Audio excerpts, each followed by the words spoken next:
Happy Saturday, everybody. Hey, hey, hey. Let me see. I don't know what to do from there.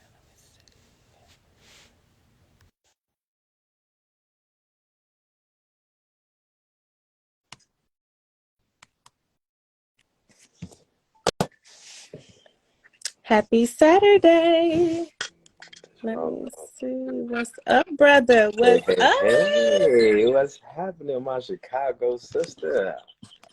What's What's going on, brother? all is well, all is truly well. Happy Saturday, Mm-hmm.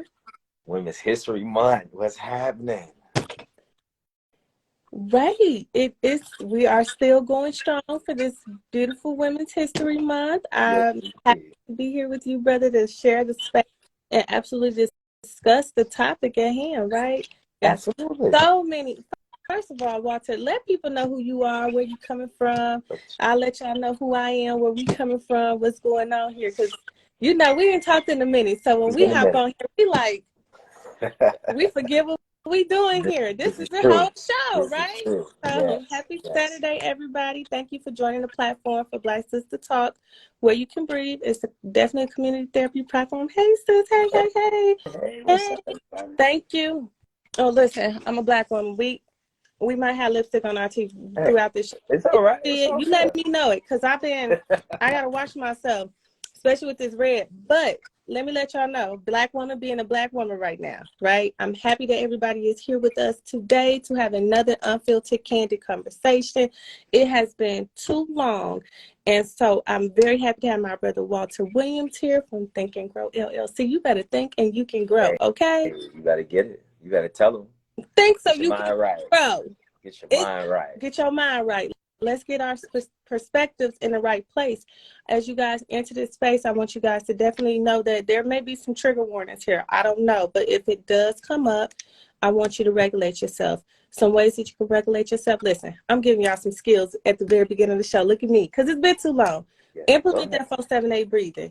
Take that 4-second deep breathe in, hold that boy, and let that go for 8 seconds. Because listen, we we we may hit some pressure points today, and if so, I want you to know what you can do if it comes up. Hey, engage with us in the platforms, ask us your questions, say hey, say that's right, finger snaps, give me all of that, hit them screens, give us them likes, them loves, yes, all of that.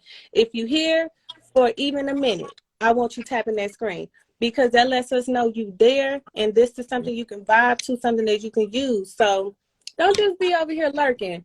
Be an active lurker. Yeah, be engaged. Be Be engaged. engaged. And we will Absolutely. engage with you. That's But right. no further ado, brother, you got the floor. Let them know where you are, where you coming from, Walter. Yeah. Well, thank you. Hello. First off, thank you as always for inviting me to share the space with you as we lift individuals forward, for their wellness, for their well-being. But I am Walter Williams, licensed professional counselor, owner operator of Think and Grow LLC, where my mission is to help people reshape and restructure their thoughts so that it positively impact their body and uplift their spirit. So Think and Grow is exactly what it is. Like let's probe our thinking, how we perceive things, how we look at things. And as we do that, we can start to see the progress we can make in our lives. But it first starts with renewing our minds and challenging ourselves to think about why we think the way we think. But not getting caught up in that, but then making action steps to do something different. So sometimes being able to having to be able to acknowledge that things are wrong, things are not perfect, accepting things for what they are. Sometimes we hold on to things that are the potential or ideal, and it's not reality. And then learning how to adopt our thought process, adapt new behavior, so that in doing so we can start drop the baggage. We think about how much baggage we're carrying from things from our past, from situations that no longer serve us. How do we start to drop that? How do we seek, as I heard one person say, seek nourishment and not punishment, right? How can we nourish ourselves so that we can be better for ourselves first, and then be better for other people? And then being able to reflect. Not a lot of times we sit and reflect because we get caught up in a go, go, go. But being able to find some time to, as you said, breathe, feel that pressure, feel yourself inhaling love, feel yourself inhaling peace, and all those other beautiful affirmations. So I do a lot of work with individuals. I do therapy, life coaching, do some group work. I'm surrounding several different topics, and I won't get into all that today. But I'm that guy. If you need me, I'm that guy that try to do my best to support. Yes, indeed. Look, he said it, not me. He that dude. Okay? And I'm their girl. Yeah. And this is Hey. a dynamic duo. When we get together, it's going to be a great show. It's going to be nothing but fun. It's going to be the truth. It's going to be lit. It's going to be some highs and some lows. But know that we're going to do it together, and we're going to keep you guys engaged along the way as well. So we gave you guys a little bit of structure today because me and brother, we ain't talked in a minute. And so we like, hey, what's up? What you been doing? What's been working? You know, so we want to make sure we give you guys the space that we said we're going to give you guys, and we're going to sister and brother up later. But today, Walter's here to talk about Women's History Month with us, just focusing on it from a male perspective. I think that is very important that we bring the men in on the topic. I know women, we tend to want to work on our issues, but you males play a very big role in that process as we look at our history, as we look at our health, our mental health, physical health, and just our community in general. Walter, you got plenty of influential women in your life, so you understand the privilege that men have that a woman doesn't have here in 2023. Things are still, I mean, we could say things have changed, but I would just quickly say the new slave era is definitely prominent in where we are at as Black people, Black men and women. And so as a Black man, how do you show up for women, or what some tips you can share with other men so they can begin to show up as a support? Absolutely.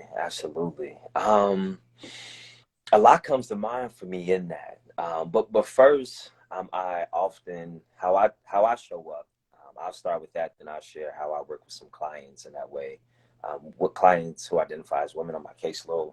But one, I really make an effort to listen. And when I'm listening to women, listening to be empathetic, listening to not pass judgment, listening to not bring up shame, understanding that that happens often to women. So how can I listen and not be quick to rescue? Sometimes I think as men I think sometimes that it's my job to rescue women because I've been conditioned that all the time women need to be rescued, right? And I may have shared on this platform before how when I was in college, I saw this woman carrying a box, and I ran over to her and snatched the box out of her hand. Because I can only think about what my grandma would say, boy, you better get that box out that woman's hand and help her out. And the lady, like, she checked me, like, don't ever just come walk up on me and take some out of my hand. I'm like, whoa, I apologize. I was trying, I mean, and granted, I'm like, can I help you? And without allowing her to say, yes, you can, I just kind of took it out of her hand. And it was a great learning experience, right? It was no love like lost or like harm done in a sense, but it was an opportunity for me that not every woman needs me to come and just rescue them or to help, to just assume that they want my help, right? Or that they need my help in that way.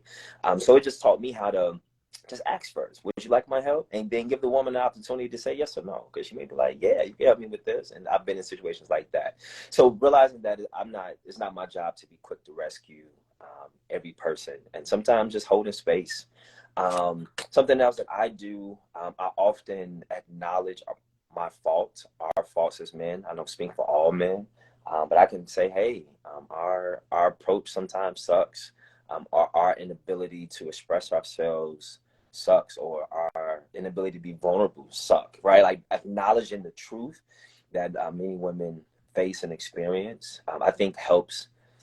It helps to the woman to lower their guard in a way, because I think sometimes, depending on the woman's experiences, we talking women who have been through a lot. So some women come in a situation just very guarded. So how can I help that happen, right? And thinking about how I engage with clients, those similar approaches I do in my therapy work. I'm not quick to judge. I'm not quick to assume. I'm quick to just listen, and then I become curious to help understand what a person's, and specifically what the woman is going through, realizing that I may not have the answers that I might be able to rescue, but I could listen, and I could say, hey, I could pray with you, or I can cheer you on. You know what I'm saying? So I would say some of those things are some tips and tools that I found to be helpful in my journey. It has bidden me well. It has bidden me well. Powerful, Walter, very powerful, especially thinking about, bringing in those concepts of how I was raised versus how Mm-hmm. things are now. Traditionally, being raised when we was growing up, you're right, you need to go help that woman, but we're in a new time where women are very independent, and Yeah. the things that men would consider their role or their space to step in, some of those spaces are just becoming non-existent. And so I like that you're saying, okay, I've learned that I need to be a better listener. I should listen more, not try to steer or tell you what to do, but what do you want to do about it? Being more curious and more engaging will definitely help to bring the guards down, because as women, I think that for me, it's kind of hard to be in a feminine space if I'm always feeling like I'm a threat. Like my femininity is at threat. So then my masculinity is going to overdrive the situation. You know what I Yeah. mean?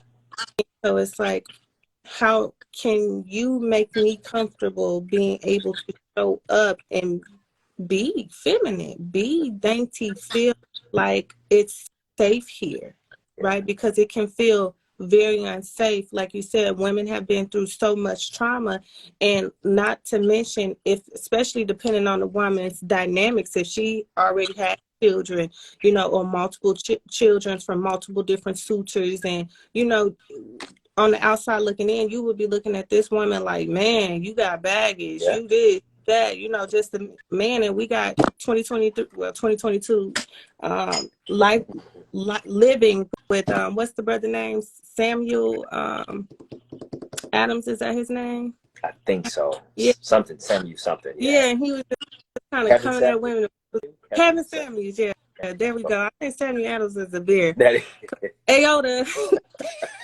So I'm like, whoa, wait a yeah, minute. yeah. Putting Kevin that Samuels. second certificate to You use. get what I'm saying? How Yeah. he was coming at the women, and they was like, well, well, how do I get to this high value situation if I'm constantly being devalued in every situation? And so I bring that up because all of these things come into place as we think about our health, and we think about our mindset, and we think about who we want to be, and then some of those things that kind of just limit you as a woman. So being able to have a supportive male to say, okay, I'm just here to listen, I'm not here to judge you. What's your story? Where are you at? And what kind of support you need, or what happened to you to get you in these positions? Because I'm here to tell you, trauma, Yeah. trauma, Yeah. and let's keep it a buck. Men don't address their mental health Mm-hmm. in the first place, and they adapt these patterns of behaviors that are detrimental to the household, or detrimental to the nurturer, who is the woman, who's here to say, okay, I accept you flaws and all, and I Yeah. ain't demonizing you, but here you are to come into this space to demonize me, or to belittle the situation. So I'm bringing that up because that is what I hear so often as I'm Mm-hmm. working with women. I don't get the support I need in the home. We have the gentleman who very well show you, love bomb you, want to be all up on you, very Mm-hmm. narcissistic like. And this gentleman will be over here playing video games 24/7, Mm-hmm. not engaged, and will just be like, wow, this guy need help. But the Yeah. woman can't see that. And she's like, oh, he can be fixed. He can be fixed. But on the back end, our health, our mental health Mm-hmm. very well ties into our physical health, y'all. I can't stress that enough. Our mind and Yeah. physical health is just like, they like this. Yeah. They, and this is killing Yeah. us. Yeah, it is. It is. And I think a part of that is because um, sometimes as men, we look for our women in our lives to always nurture us and to always take care of us. But I think that happens, we become enabling in that area when we are boys, right? I heard somebody say, girls are raised and boys are nurtured, in the sense where as girls, like y'all got to figure out what to do. Like you know what I'm saying, your menstrual cycle start at 10 years old. That ain't nothing you could be prepared for. That ain't nothing that somebody can give you a book and be like, read this so you can figure out how to do this, that, and the third. You know what I'm saying? That's something as boys we never have to understand. Like, y'all got to figure things out before, which when we talk about like figuring things out, having to develop emotionally, having to put up with things that as boys and men we'll never understand. Like, so y'all talk to Rays, figure it out, you know? So then that sense of independency come in, like, I got to figure it out. I got to be independent. I got to do this thing on my own, which I don't believe is the narrative that should be supported, because I truly believe, like, we can't do nothing on our own. We all need some support. We all need some help. But again, women at the girl level are taught to just figure things out, whereas boys, we nurture. You know, we held on too closely. We're coddled. We're not allowed to really make too many mistakes because of the pressures of this boy going to turn into a man in this world, right? So now I want to keep you as close as possible, but I'm really enabling behavior that's not preparing you how to survive in this world, right? So it's a very complex situation because as parents, and I'd imagine as a Black mom raising a Black boy, you're trying to protect him from once he step outside your door, right? Police, the talk we have, right? The talk we get as boys. Police pull you over, here's the things you do. You know what I'm saying? If you in these neighborhoods, here's what you should and should not do. Whereas women, young girls, is like, you got this. Like, you can make it happen. You can figure it out. You know, and the lack of emotional development that we're allowed to have because we're held on so close, so tight. Does that make sense? It makes a lot of sense. So I think that, you know, at an early age, the way we're groomed has to be we have to be reconditioned. And I think we've just got caught up in that tradition, which I think as we get into adulthood and relationships, we hold on to traditions and practices that we think work, and versus questioning them. Like, you know, it's the story of the mama who kept cutting off the sides of the chicken. You ever heard that story? Like, the big girl asked, why, mama? I don't know. Go ask grandma. I don't know. Go ask great grandma. And she was like, well, we didn't have pans big enough. So you mean to tell me you constantly cutting off all this good chicken? I need that chicken to make some chicken salad with. You know what I'm saying? For something different. So we have to be able to question tradition. And when we realize that we all just figuring it out, which I think as girls y'all taught, just figuring it out, we begin to create new realities for ourselves. You know what I'm saying? And you get to start to create the experiences you want to have versus basing it on what you think are the experiences you should have. Agreed. Yeah. Hopefully that makes sense. Hopefully that makes sense to what you're saying there. No, it makes a lot of sense. And Steph was agreeing with you, like, this is preconditioned, right? That's And Steph was also saying that she totally agrees. So we got people in here that's on the same page with us right now and touching and agreeing with what we're saying right now. And I completely agree with you as well.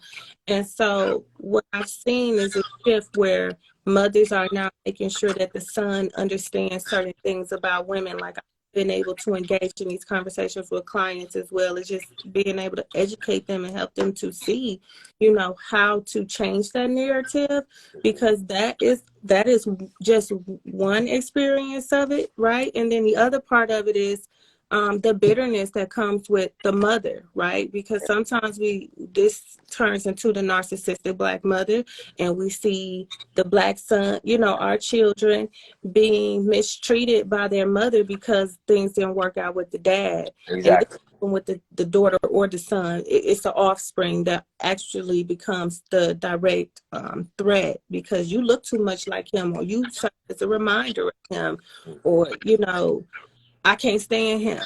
He ain't taking care of you, or I'm by myself in this. And so that's a real deep issue. That's just a response to the hurt. Absolutely. That's a response to all that hurt. Absolutely. And it shows up in other ways, you know. So we looking at, on the foundation with the women's health, right, we looking at control, what we can control versus what we can't control. And so we learned earlier on, like you said, hey, critically thinking, this is what you can control, this is what you can't control. And what ends up happening is that the woman ends up finding ways to put that energy into other spaces, whether that's being a nurturer or being a home caretaker, or it also shows up in the workplace. Now the children experience some neglect because of, hey, this is my foundational issue. I can't stand your daddy. I got to take care of these kids. I'm going to do what I got to do to provide for you. But then that provision pushes the parent, the mother, out of the seat of being a nurturer, because here we are again, not being able to live in the femininity and being pressed into masculinity, having to be a provider, a sole provider. And one kid is hard to take care of, let alone a family of children. Indeed. And you could say two or more becomes even more of a struggle. And what I see is a lot of the times either those women completely give up, right? Or these women become hyper-focused in professions where they excel. And we got this black woman while bored, you know. Don't let this the saying. This is the new saying. Don't let a black woman get bored. Oh, is that right? Don't let a black woman get bored, because if you got a black woman that's bored, I guarantee you she's going to come out with some new degrees, some new certifications, a new job, a new this, a new that. You know what I'm saying? Because that trauma growth begins to occur where you like, okay, how do I take control over me? Or what is this going to be for me? And so education becomes the caveat for that, because now that places me at a higher level of learning, which places me, come on, a new planet, which places me somewhere else, but I don't focus, or I don't function well over here. I think Shonda Rhimes said it best: when I'm being a great director, or I'm being a great mom, I'm not being a great director. And when I'm being a great director, I'm not being great this, because in order for me to be great at anything, it's going to require me to be focused and me to give that undivided attention. So something is going to fall to the wayside. And for women, I think it's hard to manage that when you're up against things like, we all up against this Black people double consciousness, working into these different fields or these different roles of leadership, where we're like, okay, I'm constantly up against the imposter syndrome. I'm constantly up against what I'm saying or proving my worth in this situation. And it can be very traumatizing and very serve as a remembrance of the trauma you already experienced in your home life. So we got all these dynamics. You got your home, your family, your work, and then getting back to self. You feel me? Like, man, this is deep. Like, I'm like, I need to breathe, because I feel that as a Black woman too, I'm not exempt. These are the same woes we all go through as Black women. I think it's important to be able to talk about it, because when you're doing well in these areas, and then if you are married or if you are in a relationship, you receive extra stress on that end when the man is not supportive, or the man does not understand, or the man doesn't know how to listen, or the man is not judgmental. You know what I mean? So then that's right, Tiff. Your self-care suffers, but your self-care suffers because the self-love is depleted. Self-love is the antithesis of what the self-care does. The self-care is the act. The self-love is the bigger umbrella. So if you're not feeding into the care of self, then you're lacking also on the self-love, because I'm not being attentive to self. I'm not checking in with me right now. I'm not seeing how I'm feeling. I'm not thinking about how this is going to affect me, because when you are traumatized and you're dealing with imposter syndrome all day, man, you have to change the environment. You literally have to slow down, and you really have to remove yourself out of the environment that is creating a threat. But in order to do that, you have to recognize it as a threat in the first place. You got to recognize that this is doing something to me. This is messing with my health. And the reason I'm even talking about this, you guys, is because the statistics don't lie. Health disparities are continuing to show. Black women's mortality rate is continuing to increase, and that's not a good thing. You know what I'm saying? That's not a good thing. The most successful women are having the most challenge when it comes to being able to deliver, when it's coming to us being able to just be, because we are already taking on all of this residual stress. I challenge anybody that's listening, or anybody that listens to the playback, to do a wellness check. And I do my wellness checks with I can't think of the company right now. It's going to come to my mind in just a minute. But I do these wellness checks so that I'm able to see where I'm at.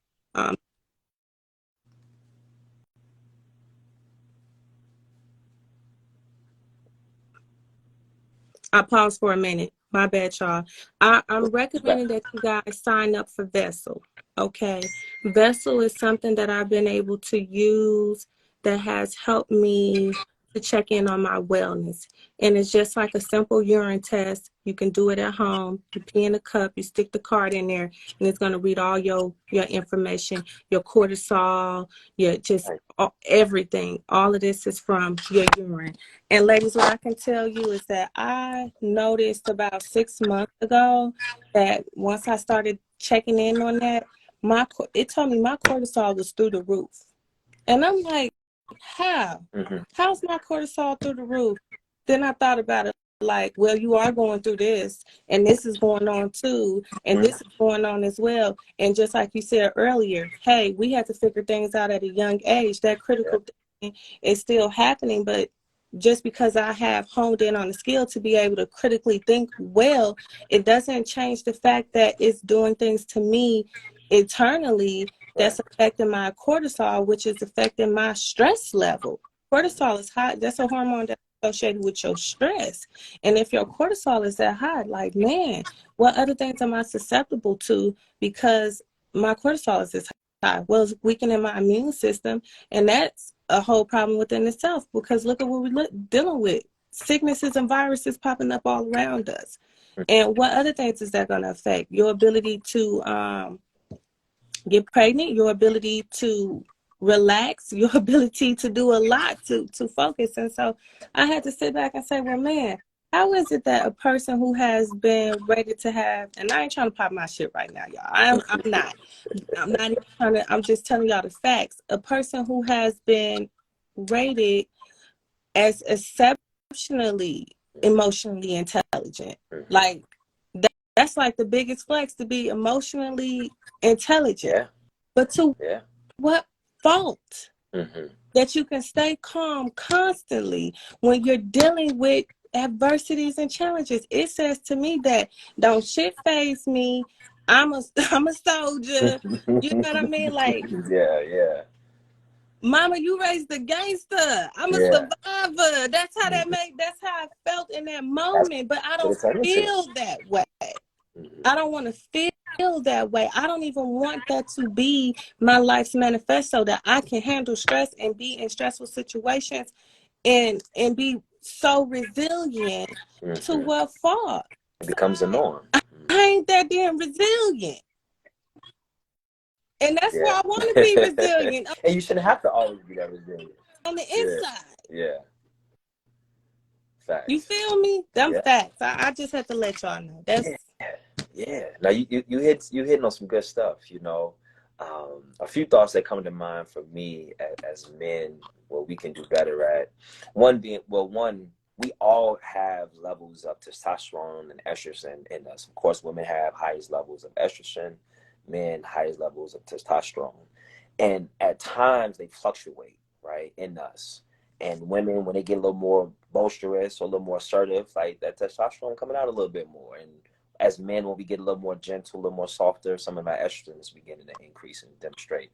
So being able to know when being aware that sometimes you have to intentionally move that needle, right? So if I'm noticing that my wife is, if she's a bit more up there, I may have to come down to be a little more gentle, be a little more soft, a little more soft spoken in my approach, just so we can keep balance, right? Because if her high energy is there, my high energy get there, that'd be clashing, right? So you have to always think about how can we keep some balance, or how can we keep a decent level or a decent wave that we can operate on. Because if I go too far left or too far right, we miss each other.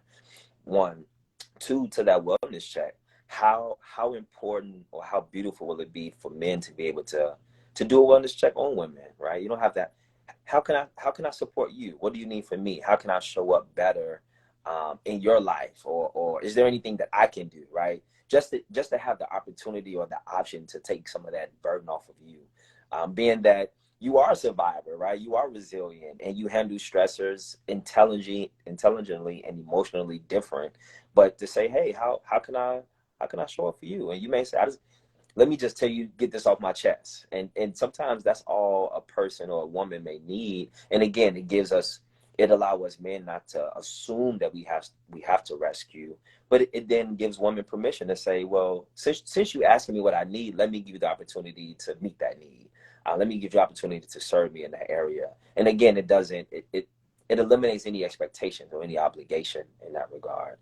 So my challenge to men is to ask a woman in your life, hey, how can I support you? How can I show up better for you? How can I help? How can I aid and assist you today? Because a lot of times we expect women to always aid and assist us in ways. And again, what that can do for women to help bring down that stress level, bring down that cortisol. Because we got high cholesterol and all of that stuff too.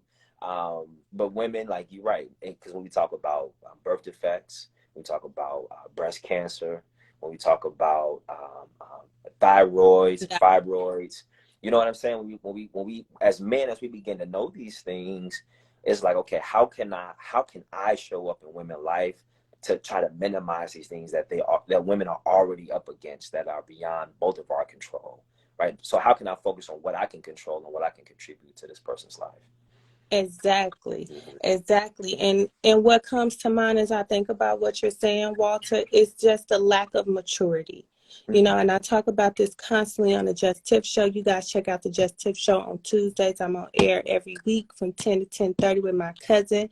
I'm Tiffany Nixon. So you guys check out that show. We continue to discuss these topics across platforms because the awareness needs to be raised in our community, but because it's a serious issue as well, and it highly correlates with childhood trauma.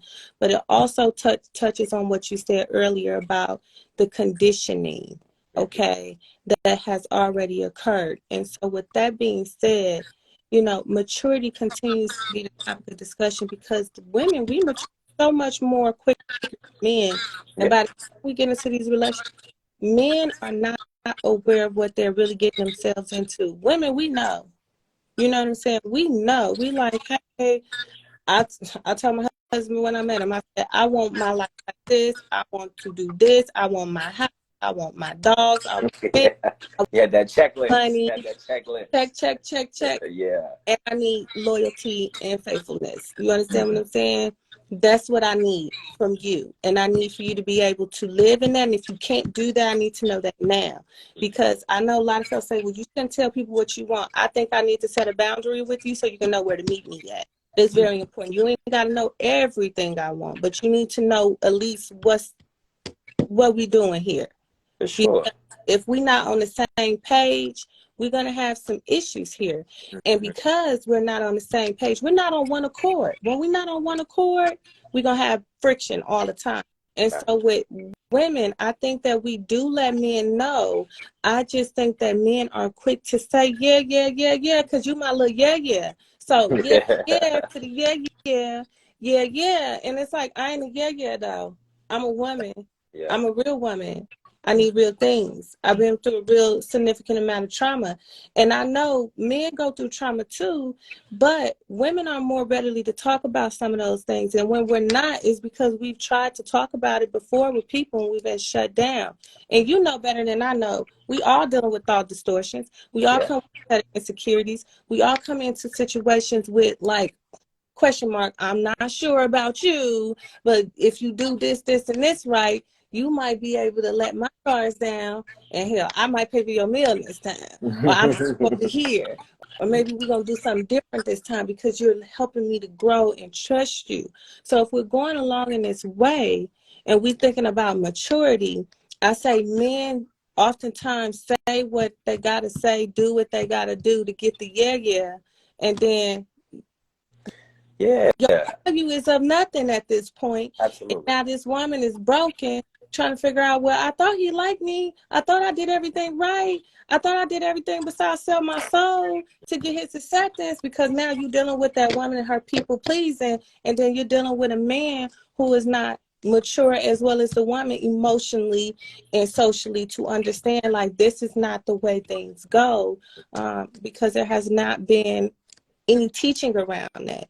I quick plugging you guys if y'all worried about any of this. Miss Chambers is a relationship smart coach. You understand me? I teach you how to right. I teach you Hey, how to plug get yourself. I teach you how to get that because I know what the end game looks like, and we have to be able to play chess, not checkers, with our heart.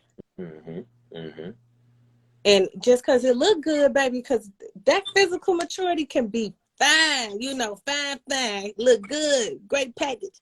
You And then feel that me? one open his mouth, he be toxic, and you just be smitten, you be in Yeah. lust. Facts. Because to your point, Miss Chambers, what I challenge my women clients who come with that list, I challenge them to rip up the list. Like, let's just rip the list up, right? Because sometimes there are things got to be 6'5", got to be this, got to have abs, got to be dark chocolate skin. But to your point, when you peel back those layers, which we know, this beauty we got, it too can fade, right? And as we get older, you know what I'm saying? Like, as I get older, my You're hairline gonna starts be to thin. bald. You know what I'm saying? No, I ain't gonna be bald now. Hold on now. Hey, don't speak that over my life. But nothing against my bald brothers. Nothing against my bald brothers. But I ain't gonna be bald. No, Had to I ain't slow gonna be down. bald, sis. I ain't gonna hold you, but It's I gonna ain't get gonna be thin. bald because I'm at the barber every week. I'm putting my oils in. You know what Here, I'm saying? Let me slow down a little bit. You know, it may get a little wide, but it ain't going nowhere. You know what I'm saying? Hello. don't That's pull that shoe polish out. Don't do that. right. Look a little heavy. Anyways. But just working with my women clients to rip up the list and begin to peel back the layers, and how do we connect emotionally, right? Can you listen to my heart? Can you understand my needs? And to your point, as men, I do think we are not emotionally mature. And I think our emotional intelligence is very low. And we've talked about it time and time again of how that's just cut off at the root. And when we're developed in a society that is about power and control, right? Because that's all it is: power and control, power and control. What type of power or what type of control can I have over you, right? Which, when we really get too deep into that, that's when we got to be careful, especially women, being mindful of psychopaths, like controlling behavior all the time. Who you with? Where you going? How much you spending? How long was you up? When did you go to sleep? Like, who you can hang out with? You know what I'm saying? All these things we have to be mindful of, because now we easing into domestic violence, right? When we talk about manipulating, coercing, threatening, all of that comes from this place of wanting to assert power and control over someone else. So what I really work with women is to challenge that in men, right? How much autonomy? Like, I need my own autonomy, not in the sense that I just need to be this independent woman, but I need to be able to make my own choices, because each of us have a right to make our own choices, and I can't force anybody. Even in my relationship, I can't ever force my partner to do anything that she doesn't want to do, even if I feel like she owe it to me, or she's obligated to me to do that. And the reality is, I don't believe that's the case, because the moment I'm trying to control her, I think the moment that rupture, that toxicity can start to ooze and ease into the relationship, and it become a very toxic relationship and unhealthy. So being able to be aware of that, I think, is so important. So rip up the list. Like, let's get the superficial stuff off the list, but let's talk. What do you need from a person to get you to your end goal? You know what I'm saying? Whatever that is. And sometimes we don't even know. But peace, happiness. I need somebody to talk to me in a calm way. I need somebody to embrace me. You know what I'm saying? And with that, I work with clients. Let's do a needs and a wants. Like, what do you need in a relationship? Like, what do you need? What are your non-negotiables? Right? What are the things that I can't budge on this, bro? Like, I need you to hug me every day, because my pops doesn't hug me every day. So I need that from you. You know what I'm saying? And what I want, I want somebody with abs and that look good. But that's something we can work on, so we can figure out a workout plan. You know what I'm saying? There's different things we can tap into. We can get you to a barber to get your face trimmed up. But when we look at what we need, it helps us cater to the things we want, because those become a byproduct of that.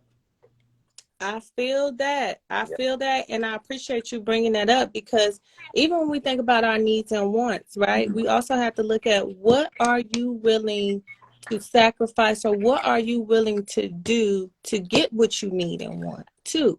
Yeah. Because we can all want wealthy this, a good that, a great this, somebody gonna listen to me. But if you're not willing to give that too, then we not balanced. And I think a lot of the times it's like for women, we develop this delusion of the ideal versus the reality of where we are in these relationships. And that also triggers down to this, our health.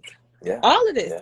This trickles down to our health. This trickles down to our family too, because if you have an offspring, that's in their blood. Yeah. Yeah. Yeah. You know what I'm saying? So I think about that, and I love that power and control, because when I think about that too, it makes me think about the foundation of where that comes from. And a lot of the times when I work with men, it's based on the foundation of rejection. I've been rejected too many times, but so have we as Black women.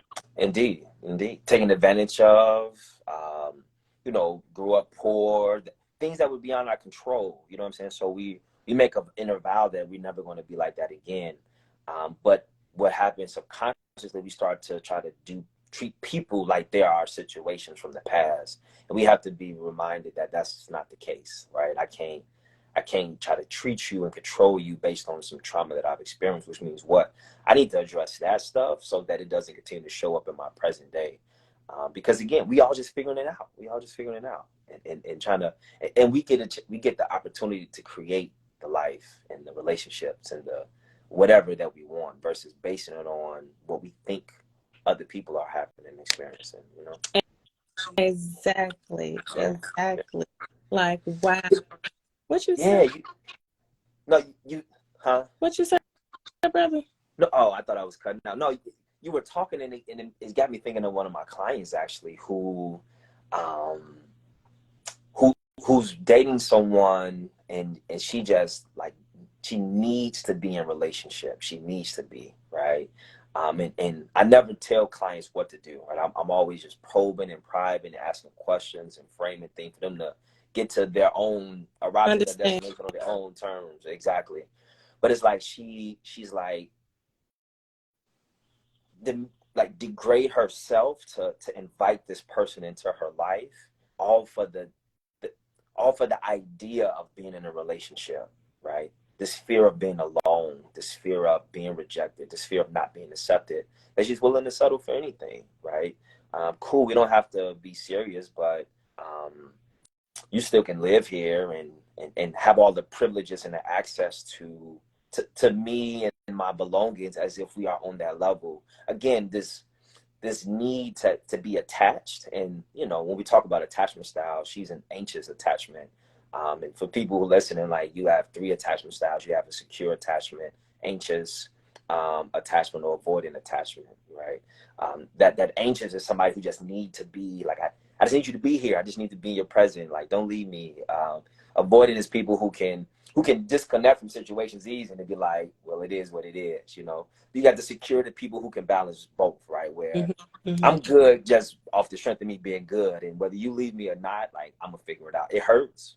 I'm gonna cry. I'm gonna be sad, but I'm gonna recover, right? And the goal is to try to strike that balance of being secure, because we realize that don't nobody owe us a damn thing, right? And we can't base our happiness off other people. And I think with this client, just hearing you say that just got me thinking about her. Like, she's basing her growth, her progress, her happiness off someone who can't provide that to her. Then I posed the question, like, how do we focus on that with ourselves? I'm tired of focusing on it by myself. I'm tired of just working on self-love. I'm tired of just working on self-care. Like, I'm tired. Like, I need somebody to help me do that. So with that, as a woman, how do I as a man respond to that? Because she's tired. Like, she's doing all the self-care work, self-care love. I can't say that she's following through on everything, which is a different situation. You know what I'm saying? But like, how do men do a better job at supporting that? Oh, I don't know. Like, I was just stuck when she kind of stuck on me like that. Like, I'm tired of that. Like, well, okay. You know? So I'm just curious. So hearing you say that just made me think about that. So I just wanted to pose that question to you as a woman. Like, is there such thing as being tired of loving and caring for yourself Man, and pointing to yourself? Man, that's deep, and that really hurts my feelings to hear her say that as a woman. And I'll tell you why.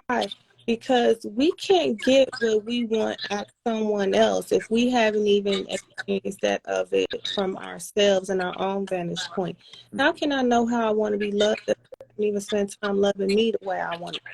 How can I seek that out from someone else?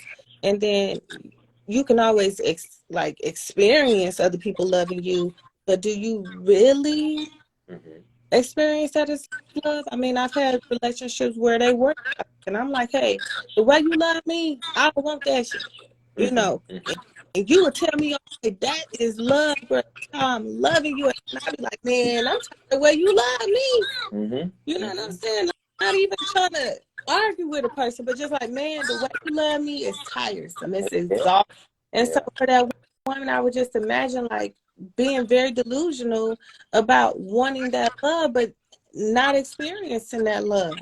That guy is there just to be a placeholder so you can say you got somebody to kick it with or you can smash when you want to, but they got apps for that if you really want to do that, because homeboy is an app away from a step around the corner. You know what I'm saying? Because they got that zip code stuff. They could just run and go get it. You know what I'm saying? And that's just the timing we on right now, because we're living in a system, a time of accessibility, and we're living in a time where people don't really take the time to really build those relationships and get to know people. Man, I'm here for 15 years. I tell y'all today, from point A to point Z, I don't have my hand. You know, and I will have friends who will quickly jump into relationships and want what we have because I've already laid the foundation. It's like, well, I like that he do this and that and this and that for you, but that's because the foundation has been laid and you have been able to walk side by side and develop that. Folks are not in the state of trying to develop things because they tired of doing everything on their own. Everything costs so much, so I'm tired of that too.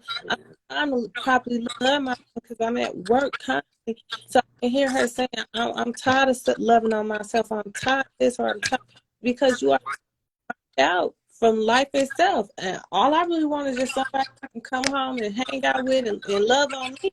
But if you have put in the work to get it, baby, and you don't even love yourself or know that you deserve that way, you deserve proper courtship. You deserve to set the standard. Like, I'm the prize, baby. This is how it be. This how, and I'm willing to compromise, and I'm willing to learn about you too, so we can coexist. But I have to let you know, as a woman, because I know how men are, that I have to be direct and assertive in that way. Say that's masculine energy or whatever you want to call it, but at least you know what the hell I want. Because if I don't tell you what I want, guys is like this. It's a joke unless you don't let me do it. That's how y'all are. Y'all know, and I don't know why y'all gotta be like that. And I'm not saying all men are like that, but men are like this. I'ma check it out, and if it's good, he might not even be that type of dude, but because it was available and it was happening, I might dabble. Cause men, and my cousin had this on her show. Men gonna be men. I'm not here to say men gonna be men. I'm here to say this man gonna be how I allow this man to be. There you go. Me, because there you go. This is my boundary. This is where I'm at with it. And if he don't want to take me serious or he don't want to be in a committed relationship, at least I knew that when we first decided to start talking, because I continue to say this, get into their head before you get into their bed, ladies. Do not allow yourself to get involved with men sexually in those ways, because now we got soul ties that got you connected to him and ready to do the Daffy Damn Duck, because you want him to love you because he done been inside you. Men come inside women, not the other way around. They penetrate us. So you have to know that when a man is penetrating you, he's penetrating your mind as well. He's imprinting himself within you. You need to understand that as a woman when you allow yourself to be in these situations with men, because that could be really deep. And for men, it ain't deep at all. But he already got something deep on you, and he don't even give a damn. That ain't it wasn't nothing there besides sex. Yeah. So I feel for her as a woman, set a boundary. Absolutely. And we're making slow progress, you know, and she's making some ahas. I mean, I saw somebody in chat say that she's drained. She But is. she drained, but as my grandma would say, when you tired of being tired and you sick of being sick, like you gonna get up and do something about it. You know what I'm saying? Adrenaline gonna kick in. At some point, you know. But no, that perspective is spot on, and even to your analogy, or to the biological of men pouring in, I think that's what us men have to do a better job at pouring in, right? Even biologically, we pour into women and reproduce life. But to what I was saying earlier, how do we pour into women to quiet some of those anxieties, to quiet some of that stress, to validate, to support? Hey, Bishop T.D. Jakes talked about that on I think his sermon for his Men's Day last year. Like just real men pour in, like, and it was just some real talk. You know what I'm saying? Where like we just can't often just take, right, and expect things to be given to us. Like, so how do we? Since some men operate from being, the head of the house, or whatnot, which I don't think there's anything wrong with it if you're able to communicate that with your partner and not look at it from a power and control head of the house, but being that as the man, that's my role, and as my partner, how do you support me in that role, right? Or how are you my helpmate? But just pouring in, the mental, right? Being able to just say, hey, you're beautiful, like you're smart, like you're brave. Because women, you all show up like that often in spaces where it's not appreciated, it's not valued. So as men, how do we pour into you all to remind you of what you already know, right? But it feels good to know that a man can acknowledge it and can remind you, so that when you go into those spaces where your stress level is up, you know what I'm saying, where your anxiety is high, you got that in the back of your mind, like, okay, I'm recognized for what I know I got. You know what I'm saying? I can feel good how I show up because I got somebody who rooting for me that's behind the scenes and not tearing me down. So I think as men, we have to as we check in with women in our lives, asking how can I show up for you, begin to be intentional with pouring into them and validating and affirming, and being supportive, because again, research shows that just helps. Like that just helps with our stress, with our depression, with our anxiety. It does so much for our health overall. Exactly. I can't agree more. And Tiff said, just be consistent, men. And I'm going to say, just be positively consistent, because Yeah. I agree that they need to be consistent, but it needs to be positively consistent, because men, they can be consistent with being negative. Mm-hmm. Yeah. And men can also be really good at self-sabotaging situations because of these deep-rooted traumas that they are experiencing. I mean, some men have been through so much, but they just don't have the emotional awareness to know that what they've been through is okay and it's not their fault, and that there are spaces for them to get the help. Men have been molested, abused, a lot of things men experience, but they just don't feel the space to talk about it, and they're dealing with their own internal struggles, that we be looking like this toxic masculinity. And it's like, yeah, it's toxic masculinity, but this man also has a reason to be this toxic too. And being able to separate those two things too, a lot of the time. And us as women, we come into it as nurturers, like, oh, he's been hurt. Look at this bird with the broken wing. Let's Mm-hmm. catch him up. Yeah. And he come out and be the 2.0 version. What was that? What was that movie Erica Fox played in? How to Be a Player or something? She had, it was a woman first. Two could play that game. You can play that game. Okay. He round up with the teeth and got him looking good, and he feeling himself. Yeah, Yeah. we good at growing these brothers up, because we know Yeah. what consistency looks like. We know what structure looks like. We know how to bring a prince to a king. Mm-hmm. You know what I'm saying? But they don't even know they're a king. You done changed a prince to a king that don't even know he a king. Yeah. And you around here like, man, when he gonna treat me like a queen though? When he Mm-hmm. gonna see me for everything that I've done for him to feel like I'm a queen? So Mm-hmm. I think that that's also a situation that women are constantly in threat of, and in a battle. And all of this is messing with our mental health. All Yeah. Absolutely. of this is messing with our mental health. And we sitting here and we like, oh, I don't know what happened to me. I don't know where I'm at no more. I don't know who I am. What's my purpose in life? Because your heart is broken. Mm-hmm.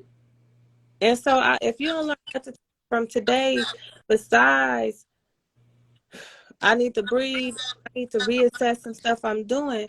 I really want you to take notice into that because it's affecting us in ways that we may not be able to see right now to this day, but it's definitely going to show up as you get the next 10 years. I remember my mentor telling me everything you do in your 20s, LaWanda, is setting you up for your 30s.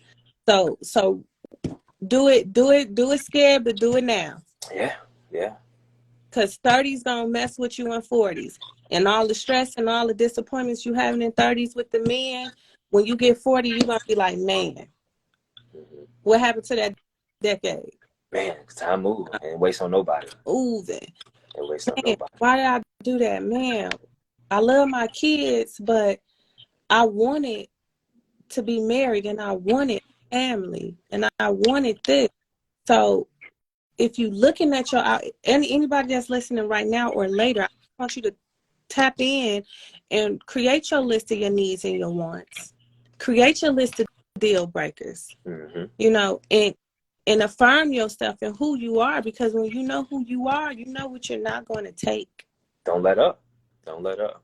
Don't let up. Yeah. And it's okay. Hey, that's what helped me get my stuff together. I can't even hold you. You know, when my partner was like, look, here's what I need. Here's how I need it. I'm like, either I'm going to show up or I'm not. You know what I'm saying? Because she was like, I just can't keep wasting my time. I have no more time to give, you know? So it convicted me to, I'm just, women, right? Grandma, I'm going off all my grandma saying, shit, don't get off the pot, right? Right. I got to either get with it or move around. And I'm like, I was able to start to see, okay, maybe I'm better with it, because without it, I really just, I kind of feel confused. I really don't know. And with that, I believe that's where women, you all have the ability to nurture wounds in us as men that we seek out anyways. But when you all are able to hold space for us, to be patient with us, and to not pass shame or judgment on our shortcomings and expecting us to be a certain way because society has told us we're supposed to be that way, it allows us to drop our guards and to become more vulnerable. And in that exchange, right, because what I said earlier, you know, boys are nurtured, women are raised, right? You all get to nurture us in the way that we need to bring out the best in us. Y'all already fall in love with our potential. Y'all already see the ideal version of us before we even get, y'all see King before. We still working with Prince, but I see King, and I'm trying to, right, as you were saying, help you get there. And now I've assisted you in getting there, and I honor that role you in. But being able to hold space for us become critical as well. Allowing us to be vulnerable, because I think sometimes women can prevent us from being vulnerable. Man, be a man, be tough. Like, no, don't be no punk. You know what I'm saying? And they can force us to shut our emotions down too. So, you know, my challenge to women that I work with, and women that's listening, consider the space you hold, you know, for men, and how you challenge that man, your son, your brother, even your father, you know. And how that can begin to nurture some old things that they may not have been able to identify and address. Yeah. Most definitely. Most definitely. I can't, like, wow, Walter, you dropped a lot of gems today. Oh man. Stop it. You dropped a lot of gems today. I'm hoping that you guys are able to take in what we've said. If you got any questions you want to ask us, I want you to go ahead and put those in the chat. I know we got a couple of minutes, Walter, before we end our show today. For sure. Yeah, if anybody got questions, happy to answer. I want to give you guys some opportunity to ask questions. If you got any questions you want to ask a therapist, because you got two culturally responsible therapists right here, doing it for the culture, doing it for the good, trying to make sure you guys are able to tap in. And if you have any questions about this topic or something matter came up, be able to ask questions. But in the meantime, I want to give you guys a recap of some takeaways, some of the things that Walter mentioned earlier that men can do, realizing that, hey, we should listen. We should listen more. We should come into these spaces non-judgmentally. Ask for help. Ask, what do you need right now, instead of trying to just say, this is what you got to do. Because power control is a real big trigger for women. It could bring up some other things, especially if some of these women have daddy issues. Some of these women have issues just with men authority, may have been sexually abused and have all kind of other that you may not be privy to. And they may not just feel safe at this point telling you those things, because it does change the way a person will look at you. Do not be quick to tell somebody, or don't be quick to shut somebody down. Those Yeah. were some of the things I heard you say earlier, Walter. Mm-hmm. And just understanding that we need to change the narrative. We have to change the way we're conditioning our children. Something I said earlier, it's like, hey, the common roles, man and woman, let's not have that dichotomy in the household. Little boys can learn how to do chores. They can learn how to cook a meal. They can bring in the groceries sometimes, and they can also put the food away and do some of those other things that the women, boys, they be like, you bring in all the groceries, and you see the little sisters in the kitchen taking the stuff out and putting in the shelves, and mama like, leave that chicken out for later. Leave that chicken out for later. Yeah. No, that's Okay. real. And I think what I equate that to, and what I coach and work with clients on, is just shared responsibility. What would you like? What would you like to do around the house? What brings you joy? Do you like putting up the dishes? Do you like bringing them in? Like, do you like mopping? Like, what do you like to do? And then that's where that negotiation comes in. Okay, you like that. Here's the things I like, and for the things we both don't like, how can we come to an agreement to make it work, right? So that we can, again, think about how do we move forward, not how do we remain stagnant. So no, that's a good point. Perfect. You right. You were dead on. Look, Miss Divine wants you to answer this question, Walter. Why is there such a high rate of narcissism within men of color? What is your personal take on that topic? For sure. Yeah, narcissism, and I'll try to be Why? succinct. It goes back to power and control, right? When I can manipulate you, when I can gaslight you, when I can coerce you into doing the things that I want to do in my best interest, and then me lacking empathy and how my behavior is impacting you, but then making it look like it's your fault, right? Right. Right. I told you I want to be with you, but you calling me every day. Like, I told you I want to be with you, but you over at my crib trying to have sex every day. Like, you know what I'm saying? We get into this struggle for power and control. I do believe it historically, Black men, we have had our power ripped from us. Mm-hmm. You know what I'm saying? If we go back to the slave trade, right? It started there, and we fast forward where men finally get a chance to get some voice and get some umph about them. Is used in a not so healthy, not so good way a lot of times. So we become fixated on that, and a lot of us make an inner vow, and our inner vow is something like you commit to yourself to do that nobody's going to not let you do, right? It's like I vowed that I'm never going to be broke again, right? So everything I do has to like line up against that vow I made to myself. And as men, because we've been violated, because we've been sexually abused, because we grew up in situations and circumstances that were beyond our control, we make a vow that we never want to be in that again. So we make that vow, and our behavior began to match that. So we start to degrade other people. We start to treat women less than. We start to become abusive. We further our manipulation. So I would say with knowing that narcissism show up like that, that's when we have to ask ourselves, okay, what does respect look like to me? What does it sound like? What does it feel like? What does trust look like to me? What does it sound like? What does it feel like? What is being safe, right? And when we take that inventory, that wellness check, like you were saying, Ms. Chambers, you get a chance to ask yourself, is this person making me feel safe? Is this person like allowing me to like have trust, allowing Right. me to feel comfortable around them in a way? So that's how we start to poke holes if we're dealing with somebody who has some narcissistic type behavior and personality. And if you can't see where that person is respecting you, trusting you, making you feel safe and other things, then we got something bigger. But that's kind of my answer to why there's a high rate of Black men who are narcissists, because we ain't never just been in a position of power like that. So when we get it, it becomes an addiction. It becomes a drug. That's what I was thinking. Yeah. Adrenaline and addiction Yeah, it for becomes an Black addiction. men. Yeah. Especially looking at where we, like you said, historically, Black men had to, this is in our blood. Okay? We talking about epigenetics. Black men have watched their wives be raped in front of them and their children. You know, and the white man come in and tell you, I dare you to say something, Right. boy. Right. You know, castrating our men. Strip. Like, you know Strip. what I mean? And we understand because guess what? Buck was in there sleeping with his wife after he came over here and created the ultimate disrespect to this black man. Now his wife over here trying to touch him. Oh, you know, it's sick. Let me tell you, I ain't in agreement with it, but it's sick what has happened to us as a people, and we can't ignore that that's in our blood.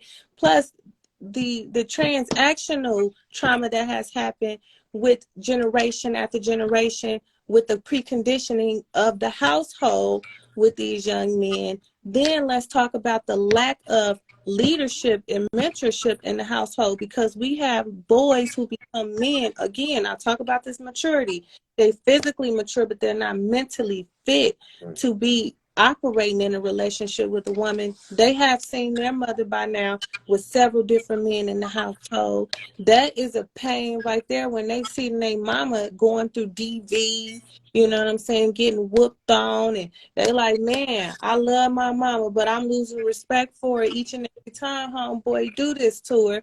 I'm losing respect for homeboy. He's selling drugs out of my house. I ain't even got money to go on my field trip. It's $1. Couldn't get $1.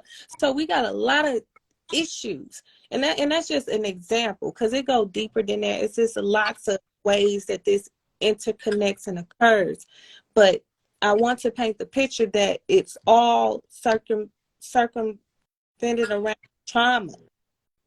And our black men become narcissistic because of that trauma, because of that lack of a safe space, because of that lack of understanding, because no one had the time. And now I had to figure it out. Oh, I found family in a game. You know, I found family in this group of friends who was doing drugs, and I learned how to cope with my issues, because now I just get high. And when I get high, you know, I'm disorganized with my thinking and my emotions. Yeah. I'm somebody else, you know what I'm saying? So some of these men got drug problems too while they narcissistic, and you don't even know it. It's like, oh, you paranoid, brother. Now everything that happened with your trauma showing up in your paranoia because you are doing drugs now. So that's another issue.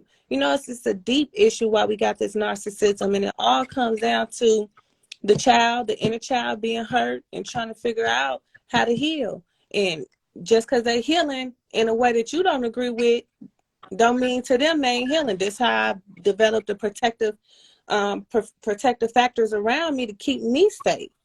So I get it. I don't agree with it. I can't stand it, but I understand that these people have really been hurt, and that level of empathy has not been developed in them because nobody has been able to provide that consistently to them. And so now I don't know if I can trust you, and you're going to show me that I can be in control of you.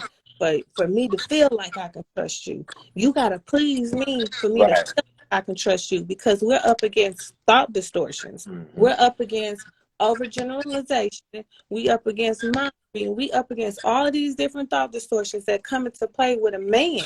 Because let me just say it, women, we overthink, but men overthink too. And when women try to come to men and give them that vulnerability and say, hey babe, this is what I need, they on threat, because they thinking about the last time.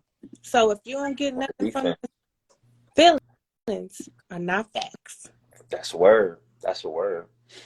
Yeah. And I think that, you know, the women hold a lot of power in those situations too, because people treat you how you allow them to treat you, you know, and you ask yourself, what are you willing to settle for, you know, and if you're willing to settle for anything and to be treated any type of way in the name of love, because we know that love is an action word, right?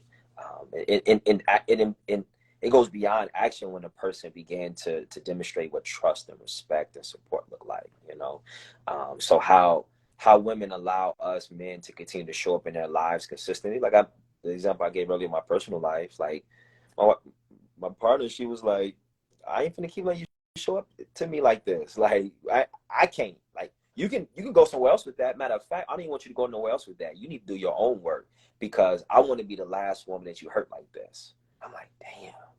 So now I got to think about how not to go out and spread this hurt, how to really go in and figure myself out so that I can show up a better person, you know?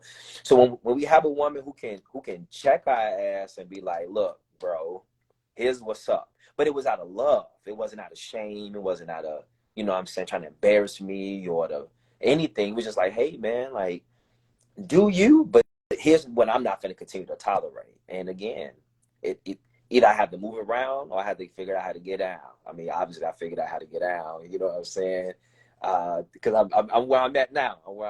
So yeah, it's very complicated. It's very complex, but it's all about how do we perceive it? How can we begin to poke holes in this distorted way of thinking, and question it? You know what I'm saying? And I feel like everything you hear is the truth, or everything you feel is the truth. Because, like you said, Ms. Chambers, feelings are not facts; they pass through us. Feelings are not facts, and I think that is the biggest discrepancy when it comes to doing the work. I might feel this, but just because I feel something does not mean it's the truth. You should be willing to do the work and say, why am I feeling this way? Or how is this playing on one of my insecurities? Or how does this remind me of another situation I've been in? Because then you have to figure out, well, is this the same situation? Yeah. What I need to go into a serious moment with myself. There you go. I need to step out the situation. You know what? I ain't gonna help you. Let's talk about this later. Learn how to set space in between situations when you're not sure. Because we have to admit, sometimes we are confused. Yeah. And we are confused and we are adults. We don't want space to be confused because we feel like are grown ass people, we don't have the right to be confused. We don't have the right to be a lot of things when you become an adult, which is just not the truth. It's okay for you to be confused, and it's okay if you say I need a break to work this out. Let me talk to you after I journal about this. Let me organize thoughts, man. Stuff be happening. But people don't want to take it to school because they don't treat themselves. They don't hold themselves in such high regard. It's like right now, and choices are being made and very detrimental. So yeah, and that talks about delayed gratification. You know, we want things in a moment, and you know, and it just doesn't work like that. Newsflash, folks. Like like a video can go viral or a picture can go viral with a bunch of likes, but like, you know, your process and growth and development, it takes time. It takes a lot of work, and you got to be willing to know that, or as we say in the therapy world, you have to fall in love with the process. You have to enjoy the process, and in the process, being able to be reflective, to be intentional, to be thoughtful, and you soon to realize that, like, really happiness and joy, it's just a journey. Like, there's really no destination to it. Like, it's a forever journey that you will follow, that you will work on. But it's all about what are your intentions to do that, you know, and how are you willing to put yourself first to enjoy that process and to set on that journey. Because I do believe that each of us should be intentional to do so. And we should invite people in our life who want to help us get there. You know? I'm ready. girl, calm down. Talking about some you ready. I am ready. Gonna let Mr. you Vaughn in want so to he talk can to y'all ask for a Walter this minute. question. Talking about you ready. I hope you Yes, are ma'am. ready, Miss Divine. How are you doing this wonderful day? Hey, happy Things Saturday. What's going on? well, darling. How are you? Hey, Thank you. I'm good. I love I'm your hair. happy that you chimed You're welcome. in. Yes, nice to meet you. What's your name? Walter. Oh, me? Hey, I'm Walter. Walter Walter. Williams, to be exact. Yeah, that's what. Okay. Walter Williams. Okay, that's a nice name. Yeah. Okay, my name is Yes, Ashley, ma'am. and I have a question for you. So, about the narcissism thing, I wanted to know, why is it that Black men have the highest rates, like I asked, but instead of giving the excuses of them going through so much trauma, I wonder why it's not as much personal responsibility being taken by these men? Not that you can answer, because I hear a lot of people talk about men have been through this, men have been through that. And I get it, because women are supposed to be the ones that are more emotional. We're deemed more emotional, but yet women have gone through the same things, if not worse sometimes. And we still don't have the highest rates of narcissism, including us being abused, beaten, killed, traumatized by a lot of Black men. So I'm just trying to figure out, like, you know, as a professional, do you hold Black men accountable for their narcissism or for their behaviors? Because I don't find that a lot of people do. They like to coddle them, and I feel like that's inappropriate, because no one really coddles women like that. You hear everything that's going around with women. And my last point, because I know I said a lot, is the thing that you said. I believe that you or Miss Chambers said something about um, what was it? It'll come back to me. Sure. I'll let you. I'll Yeah, let I you go. think a part of it is one, women, I believe you all, in my opinion, learn how to express yourselves a lot faster, as we mentioned earlier, than us boys, right? Um, and and with that, it allows you all to become emotionally mature. Hence why women have outlived men. I mean, women have higher depression, anxiety, but mortality wise, like life longevity wise, like you all always show up because you all know how to express yourself. And we we talk and laugh about gossip and things, but you all find space to get off your chest and off your mind how you feeling, why you feeling it, and what somebody did, and how that made you show up in different spaces. Whereas men, we don't do that, right? Because it seemed to be weak, it seemed to be less than. So what we do, we hold on and retain all of this information, and internally we're struggling. Internally, we're like, I have to always show up a certain way. I always have to behave a certain way. And it starts to turn into this power and control feeling of not wanting to let anybody else put you in the hot seat. You always want to remain in control of the hot seat, if that makes sense. Do I hold men accountable? 100%. I facilitated groups for men who committed domestic violence, and accountability was the number one rule, right? When when the men, I love that. men who, and I work with men who have done a little bit of everything, where they just slap their partners. I work with a man who hit his wife in the head with a rubber mallet till she bled to death. Well, not bled, she didn't die, but till she bled out. Like a range of different things. But my job isn't to bash, shame, and to make the man feel bad. Is to hold him accountable, right? Let's own what you did. What did you say, right? What did you say? What did you do? And then how we start to attack that is, now what was your thinking behind your action? Because a lot of us as men, I just blacked out, I just did something. But there's always a thought behind every action that we do. My job is then to go deeper into what were some of those beliefs. You may not have said it in the moment of spaz out, but you may have the belief set of, I'm gonna get you before you get me, Mm-hmm. right? And as boys, as men, if we're conditioned to say, I'm gonna get you before you get me, we began to behave on that, or our actions began to respond to that. So I black out, but I end up causing harm to my partner, and now I'm referred to this group because I'm getting charged with domestic violence, etc. So to the question, yes, I'm all about accountability, but in that, as a man, I have to be careful, because if I present too resistant to men, it shuts them down, and I can't get to the root of the problem. And the root of it is the thought process. And if I can begin to poke holes in the thought process, we can slowly start to change the behavior. So my challenge to women is, what questions are we asking men to begin them to think about what they're thinking, or to think about their belief system? Because our belief system is how we operate.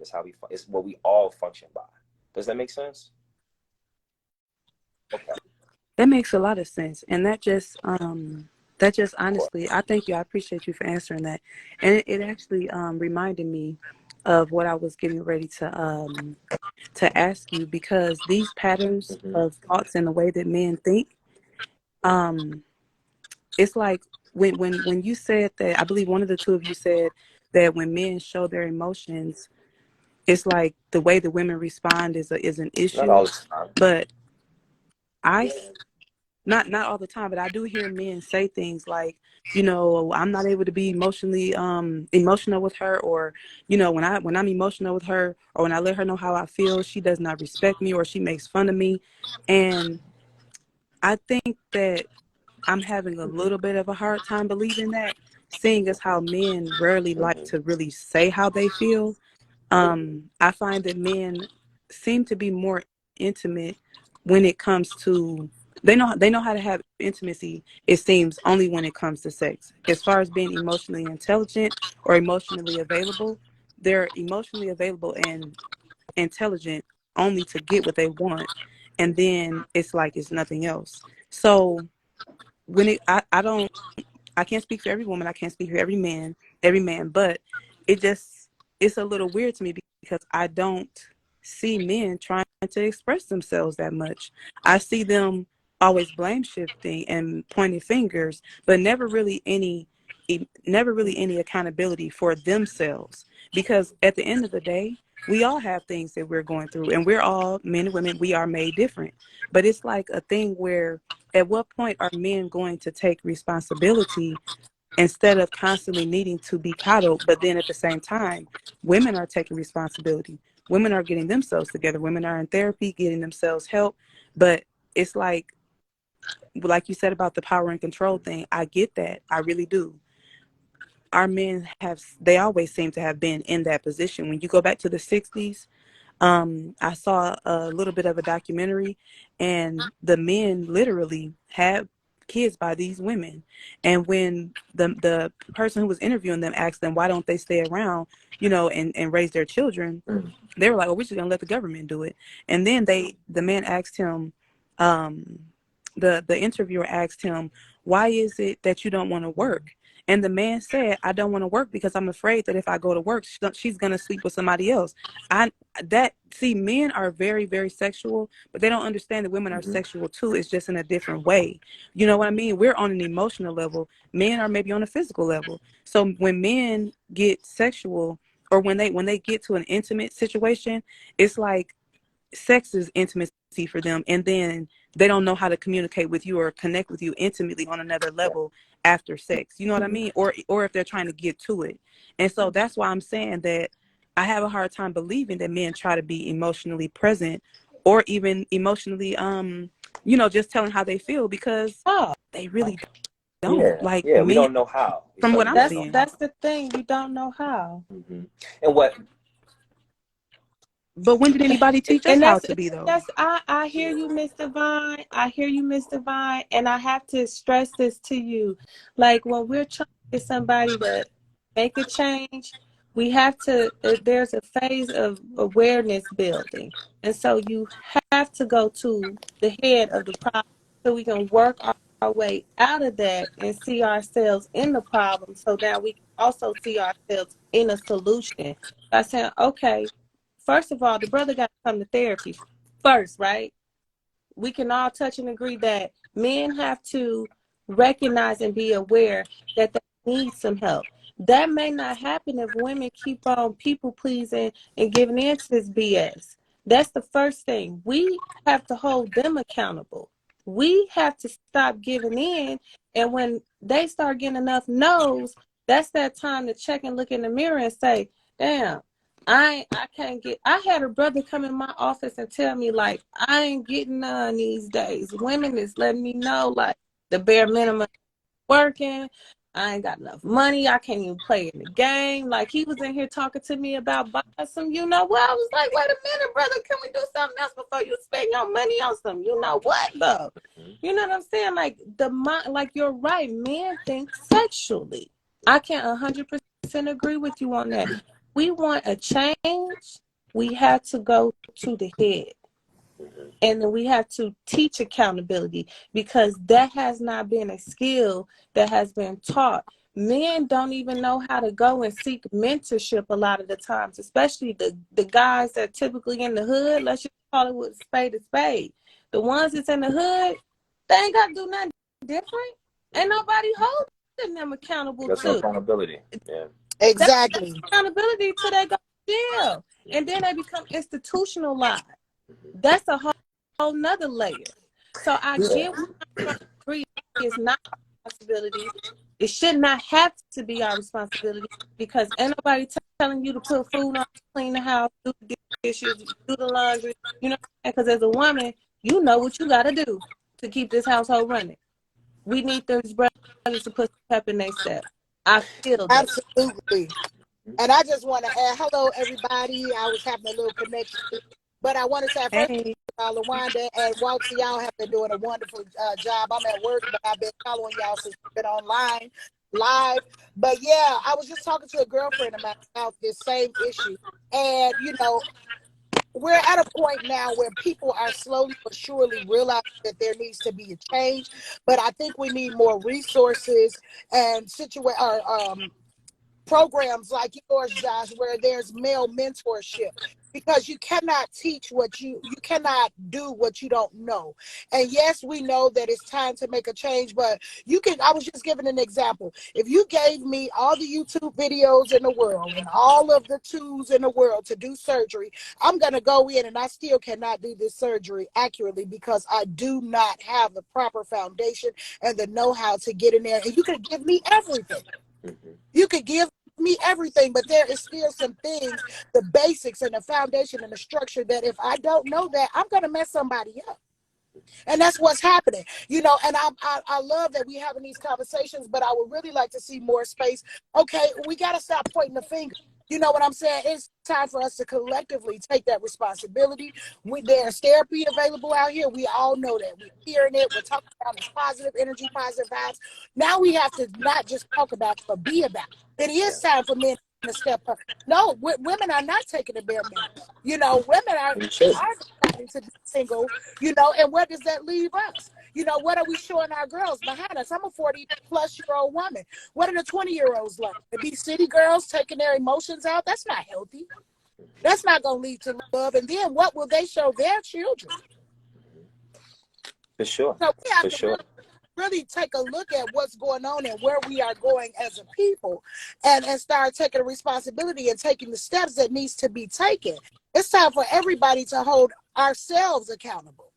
You know that you've had issues. You know that your family structure at this point in our 40s and 50s, you know that your family structure wasn't what it needed to be or what it should have been, or you know that you were missing something. Go back and get it. And like LaWanda said, you got to get into these people's head instead of their bed. You know, you definitely have to get into their head. Who are you dealing with as an individual?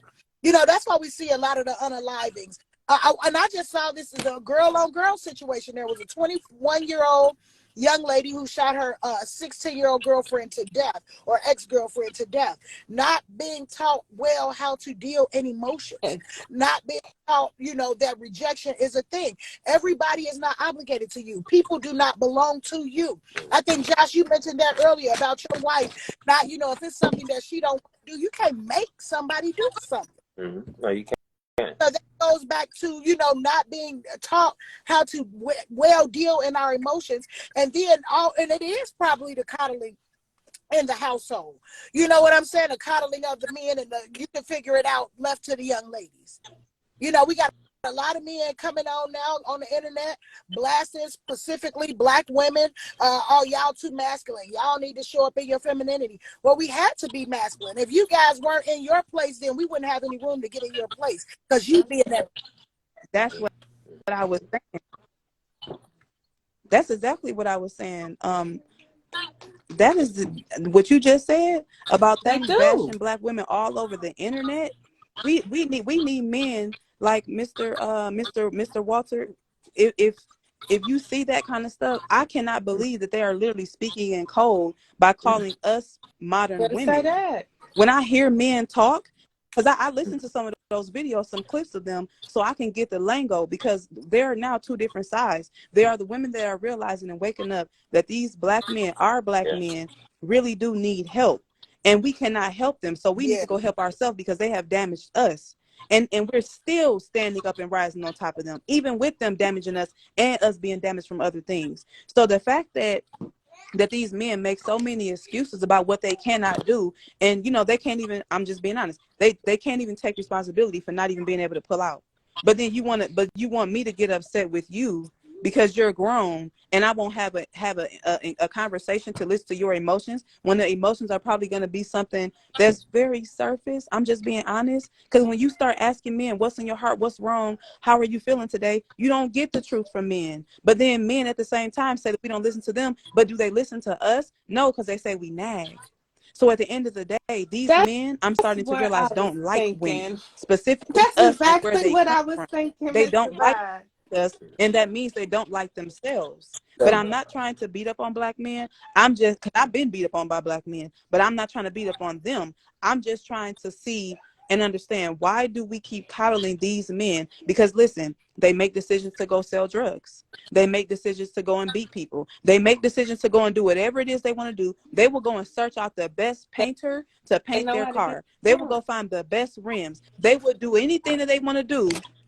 And women tell them, you're narcissistic, you need help, let's go to church. Women do try to help these men, but do these men want help? That's the thing. Don't Period. save her, she don't want to be saved. Well, it's the opposite now. It's And the you men, they better don't want say to be that, saved. sis, because at the end of the day, that is just it in a nutshell. You have to want the help. You have to want to change. You have to want to be better. You have to first, as a man, value those things. And when those things are just not a high value, and you have been so used to getting by with the subpar, and nobody is holding you accountable, when they meet that real one, that's like, you ain't sleeping with me. We not having sex. Hmm. What else is there to you? Yeah. Yeah, if I could add a few things, I think all of what you all saying is spot on, and it breaks my heart to hear that that's the narrative that's being portrayed, and that we are now in a era where it's us versus them type thing. Whereas how can we come together to figure out this issue and attack it? But a few thoughts. Research shows that men, the number one thing men needs is respect. We need respect. We need respect. Not in the I'm holier than thou type thing, because respect for each man looks different. Because respect is subjective. So a question that you can ask a man is, what does respect look like for you? What does it sound like to you? So now we can get an understanding of, okay, if I'm talking too loud, that makes you feel disrespected because when you was a kid, your dad or mom talked too loud and it scared you. Right? Again, like that's stuff that some women may not know because men may not express, but being able to say and ask that question, what does it look like for you, can help a person begin to get an idea of how to show up for men in different capacity. And I'm not just talking about just romantically, but any relationship with men. And research shows that women, the two things women need is safety and security. You want to feel safe. Right? Do I feel comfortable around you? Do I feel like if somebody come to this door and kick it in that you're gonna rise up and make sure we straight? Do I feel secure? How you validate me? How do I feel when you're not around? Like when you're not out my presence, right? So we have to always think about how do we support women feeling safe and secure, and women being mindful, and how do I ensure this man feel respected based on his definition of respect? And if it's something that you can't get with, again, that's when that's what women have the right to say, no, I can't get with this. So that's a few thoughts. Two, I think it's important to begin to redefine intimacy. And this work that I do with the men I work with, like, let's redefine intimacy. Because we think of intimacy as just sex, and intimacy is more than just that. Like, my counselor, and how she phrased it was like, into me, I want you to see, right? Into my heart, I want you to be able to see. Into my soul, into my wounds, I want you to be able to see. Because if we can develop that type of intimacy, we can have an orgasmic experience without even touching each other, based on our conversation, based on how we get in tune, based on you allowing me to be vulnerable and to express myself. Yes, men struggle to do that, and I think that's where you all have the ability to have language that we can model, right? We can begin to pick up on, because we don't always have the language, and we try to fight to get the language, and it shows up only in aggression or in sex. But when we start to listen to how you all as women express yourself, how you do it, we label it as nagging, but you're right. We envy the fact that you can even do that. So because we envy it and we don't want to say, damn, I wish I could speak like that, I wish I could express myself, we then attack you for it. Oh, you being a bitch, or you being nagging, or you being snotty, or whatever the case is. And again, that's where we have to keep pushing against that narrative, to say, hey, don't attack me for being able to express myself, bro. Like, model after me. Like pick up a skill or two from me, because I've been able to figure this out. And how beautiful would it be if we now have that unification of, it's not me versus you, but here's something you can learn from me, and here's how I can help you along that journey. You know what I'm saying? But language matters. Language matters. And we really just need to start building more mentally, emotionally stronger people. I think we're coming up with too many excuses, and mental health is becoming a cop out for many of us from addressing our issues as men, because we as men are starting to become mentally and emotionally weak. And that's not to challenge men, but how do we get to the point where we continue to build up mentally and emotionally tough men and women in this world? Absolutely. I think again, it all starts with being held accountable for our actions, what we need to do, how we need to go. Let me sit this right here. Hold on one second. Agreed. While Tiff, you take this break, the quick thing I just want to jump in and say is, when we started this podcast today, I noted how Black women, Black Sister when we Talk, or experience, Lift an Individual Forward on Instagram. when we, hold I'm on, sorry, I'm girl, plugging the show. mute or something, Tiff, okay?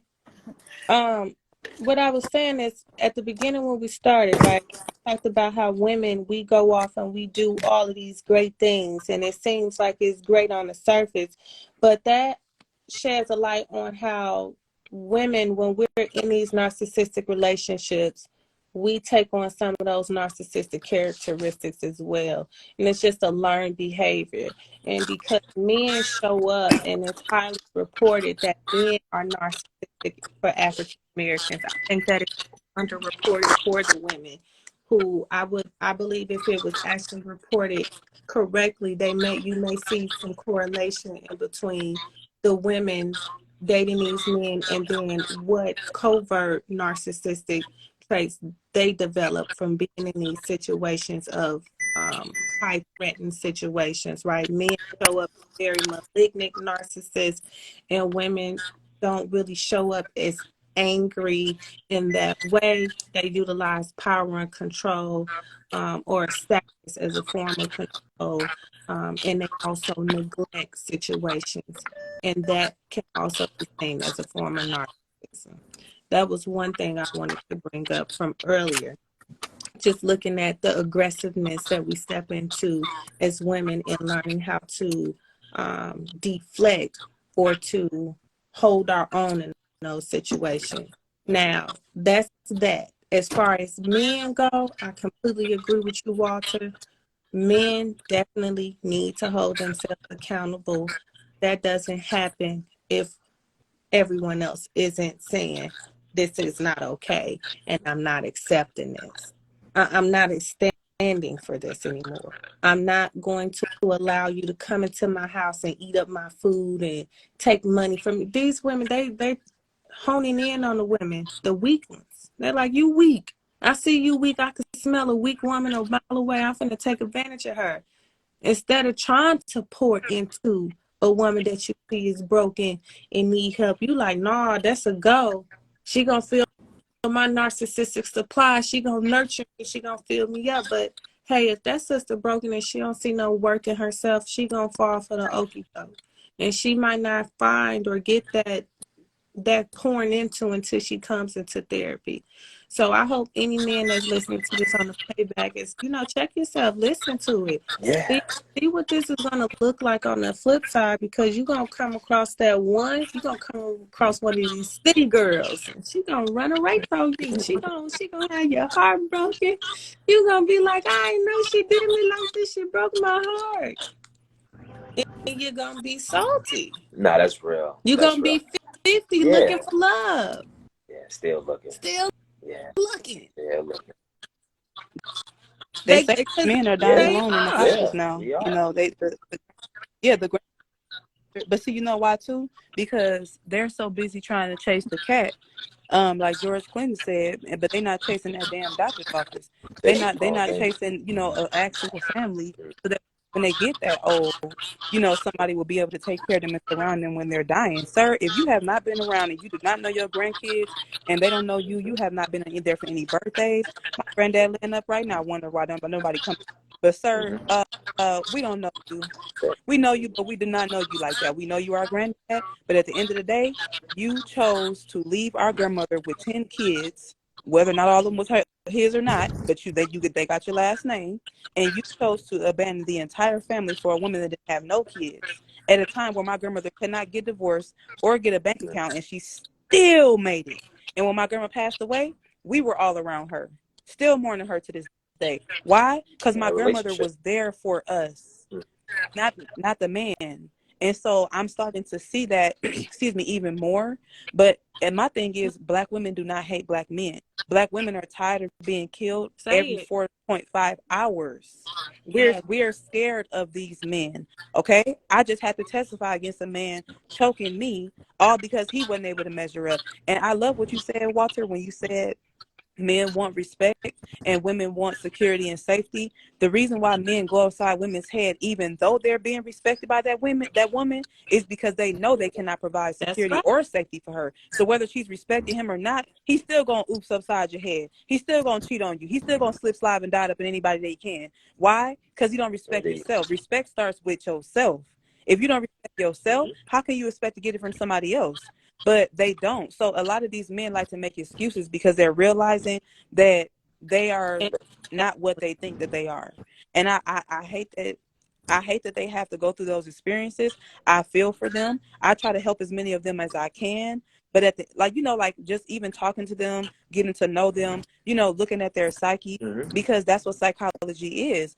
Why do you respond the way you do? Why do you act the way you do? Why do you get upset? Do you even know why you like sex the way that you do? Do you understand why you're hypersexual? Because a lot of men don't understand that they've been sexually assaulted when they were younger, because women slept with them when they were younger and sexualized them. Men showed them like Lil Boosie, trying to give his son a prostitute. These men have been through a lot, but these men have to understand that it's okay for you to have been traumatized and admit it and heal from it. Because I could tell a man right now, a man will tell me, oh, I've been having sex since I was 12 years old. How old was the woman? Oh, she was like 20. Sir, you think that's okay? But they do think that's okay. But let it have been a girl, 12 years old, and a man that's 20 slept with her.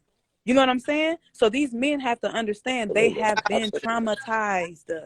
And it's okay, honey. It's okay. We get it, because guess what? We've been traumatized too. So we all need to work on those kind of issues, because it's not okay for these men to not have a voice with their trauma either. But you can't keep on beating us. We can't be in a punching bag. I agree.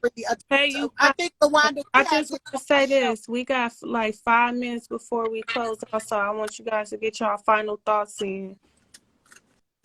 I just would like to say, Lawanda, we just talked about this on our show, and I think Lethea shared about Ike Turner. He was sexually assaulted by a 50-year-old woman when he was just in his teens, barely in his teens. And the way that he talked about that was that, he handled it and spoke about it so delicately, because he did not realize or didn't want to come from sounding like he was a victim, but he was a victim. And like this young lady said, I didn't catch her name at the top of the show, but a lot of these men, I have been victims. A lot of them have dealt with sexual molestation, not just from women, but from men too. And there's not enough comfortable spaces for Black men to attack. I think at the end of the day, I think that men and women need to totally stop having sex and both go get therapy. Not in the same setting, but in different settings, so you can unlearn and relearn what it is to be a woman. So men can unlearn and relearn what it is to be a man. When you come together, you have done the work, you have done the research, and you have just put in the effort to show up as a better person. But it has to start with the ability to want better. A lot of these men aren't choosing to be better. Like Lawanda said, you can get on the line and Google the best paint shop or whoever you want. You need to be taking that responsibility for your life, sir, for your children. Like this young lady said, these men are dying alone. They don't know their kids and grandkids. So therefore, people don't have sympathy for you. Exactly. They don't know you. There's no relationship. If there's no relationship. And if we keep going in this direction, we're only going to be further and further apart. It's not getting better, and it's not going to get better like this. City girls up 10 points, city boys up 30 points. We are not getting nowhere, baby. We are spiraling down fast. And it's contributing to more broken households and more Absolutely. households. community. And so with that said, I hope that we can all agree that more accountability needs to take place in the community. Women, we definitely are the prize, and we need to lead with being the prize and knowing that, hey, sometimes you're not going to get what you want. We have to accept rejection as well. We have to accept that this is a damn clown in front of me, and he don't deserve to have me on his arm, and be okay with that. We have to be okay with being alone and knowing, hey, sometimes being by yourself is the best solution, because it keeps us alive. Anytime you're in a situation and you feel like, man, I can't even express myself the way I want to, be not to say I'm disrespecting you, but to say this is how you making me feel, and I have to be worried about whether or not I'm going to have my life at the end of it. These men will tell you that they love you, and I will again 150 times tell you this is not the way I want to be loved, but the way you love me is also the way you may kill me. The way you love me may end up me losing my life. And that is something that we are all very fearful of as Black women, because we are continuing to be unalived at high rates for several different reasons that we just haven't even had enough time to touch on today. But we understand that we're all in a survival mode, and we're all very much trying to live in this world together. But that becomes next to impossible when we don't come to the plate with the same intentions to love and to lead with love and to say, hey, I haven't experienced love. I don't even know what love is. I don't even want to hold right now, because I'm not in a space mentally to commit to you. And let me tell you, sometimes men will tell you they not wanting what you want, and we had to listen. We had to be like, cool, I heard you, brother. You said you ain't ready for me, and accept that. Make a commitment to accepting what is, and stop creating these delusional worlds. We're I affecting think our that we health. can fix people when we are not equipped to be therapists or counselors. They need. I had a guest on my show You about a can't week fix or two people ago, either. and he was sharing with me that he had just started getting therapy and counseling. Now, him and his wife have been married. They are married, have been together for over 30 years. But he's just realizing that he needs therapy and counseling. And he said, it's not fair for me to try to unpack this kind of drama and trauma and all my baggage onto my wife. She's not equipped to handle that. And I thought that was so huge to take that responsibility and delegate it where it needs to be. Sometimes we come in and try to fix everybody and fix everything because we've been put in positions, but we are not the fixers. At the end of the day, we're going to be drained. And when we give everything and things out of our capacity, we're taking on things that we can't handle. Yeah, we're going to be trained. Absolutely. Absolutely. And I'll say to our defense as therapists, we can't fix people either, Miss Tiff. and I tell clients that, and don't, like, my job isn't to fix you. I don't have that type of power. That's between you and the creator above. But I can't help you think through and process and give you some tools and give you some things to think about and poke holes in your ideology. Because that's what it's a change of thought, right? And it says that biblically, like, it's the renewing of the mind. And how do we divorce the old ways of thinking and develop new ways? And how do we start to help address behavior and not attack people? And that would be what I would want to end with.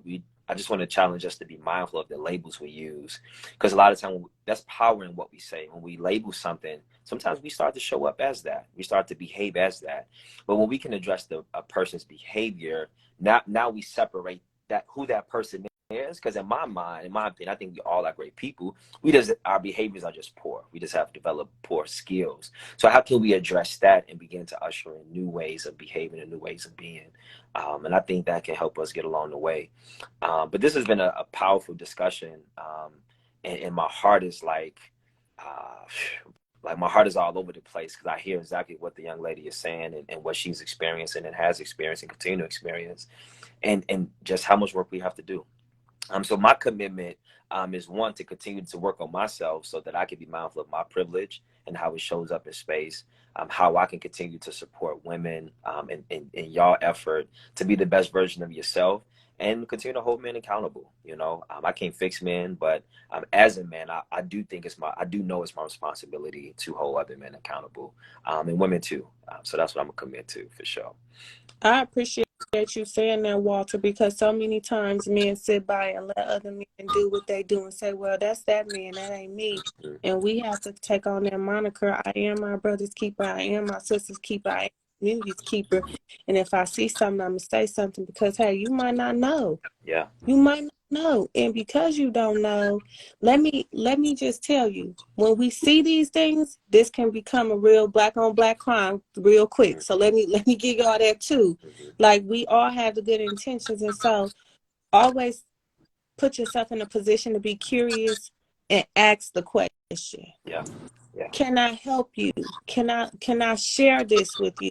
Because even as a woman talking to other women and trying to get them some game, they'll look at me like, I don't want to hear that. You know what I'm saying? And that's cool. I ain't going to hold you. I'm going to keep it moving because I tried. But I'm going to always ask the question. Yeah. Yeah. A good question to ask, speaking of questions, is, what's getting in the way of this relationship? Like, what's getting in the way of this? Right. And that can open up just so much. Now we're looking at behavior, right?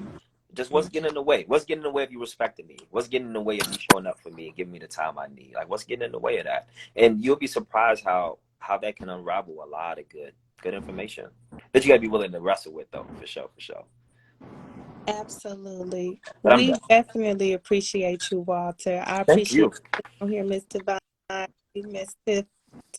But Yeah, thanks for joining. Nice to talk I to you. don't want to end this show without the biggest congratulations to Walter, you guys. Walter's going to be a daddy. Yeah. Thank you. Walter's going to be an amazing papa, too. You guys watch and see. We finna see all kind of pictures of daddy and son matching fits and matching Kango hats, all kind of stuff. I can't see. He finna clown. I already know. Yeah. Having a baby boy. So this conversation is timely, right? How do we raise up the next generation to push against and to be prepared for the unknown? And how can one be prepared? So thank you. I'm blessed. God is good. God is good to us. You got this. Super proud of you. I know you're going to be an amazing father, so no pressure. Don't even, what? Daddy, I've been the daddy of the community. Now I'm finna nurture my own seed, cultivate my own family, lead by example. I'm super proud of you. I know this is going to be amazing. I cannot wait to hear and see the baby, get the pictures. And I'm going to be bumming y'all with all kind of baby shower stuff anyways because I just love babies anyway. So I cannot wait to see Walter Jr. Yes, I can't wait either. Yes. It's going to be Congratulations, Walter. I know you are an amazing dad. And we need more, bro. I tell you that all the time whenever we can come on the show together. We need more positive young men like you who's able to articulate and to be transparent. We've been hurt and damaged so much, both men and women, that it's hard to be vulnerable and transparent with people to show up because you don't know how somebody's going to use your vulnerability. That's true. Very true. Yeah, very true. Thank you. Walter, for answering the question. I know I can be a little too direct sometimes, but I really do thank you for answering that because you did, hold it down for the men. So I appreciate you for actually even being able to be on here with all of us because we some strong women. Y'all make me better. See, that's how it works. Yeah. Thank you. Yeah, I love it. Oh, you guys, just before we let go, we having a speed networking event, 4:15. Check out the page, engage with the flyer, reach out, ask questions. It's going to be an event you don't want to miss. If you're looking to up your ante with your business, with your networks, remember your network determines your network. So you definitely want to make sure you are engaging with different people and getting yourself out there, showing what you can do, how you show up, and what they can expect. Okay, I'm serious. I wouldn't be here. I didn't know what that looked like. So let me be the one to tell you, your network determines your network. Things can happen so quickly, right? Trust me. One last thing, I ain't gonna hold y'all. Today is Life Wellness and Counseling Services 1-year anniversary. What? We made 1 year today. Congratulations. 1 year today. Let's talk about it, right? Yes. Let's go. Still standing. 1 year old. Yeah, still standing. Let's go. Still standing. That just came up in my memories too, cousin. Heck yeah.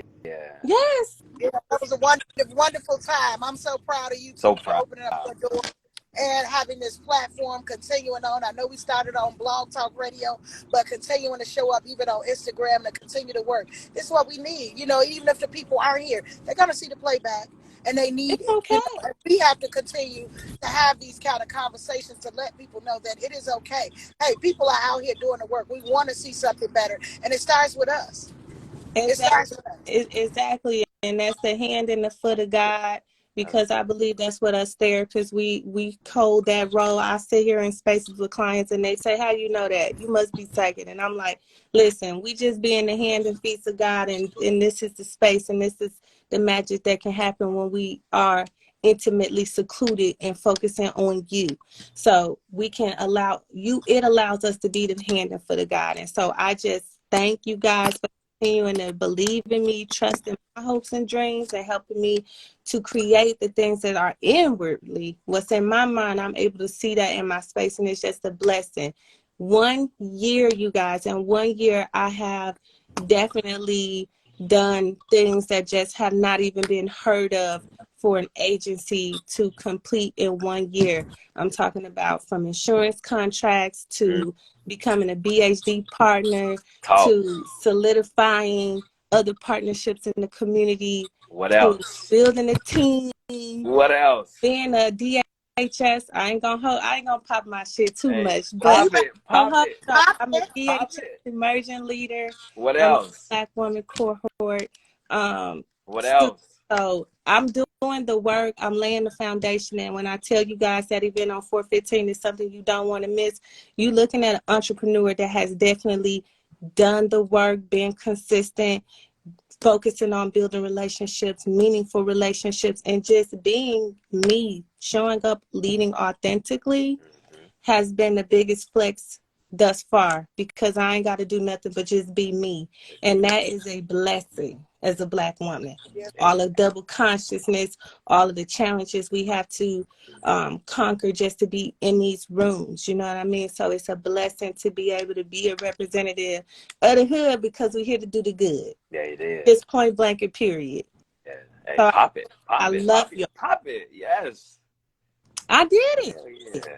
I did that. You know what I'm saying? And I got to be okay with talking about what I did, since we talk about accountability. That's it. Positive accountability is also important too, because as Black women, we dim our lights, and we put ourselves in these spaces where we're like, oh, I got to dumb myself down for this, or, you know, this ain't that important. And you are just as important as you make what you're doing.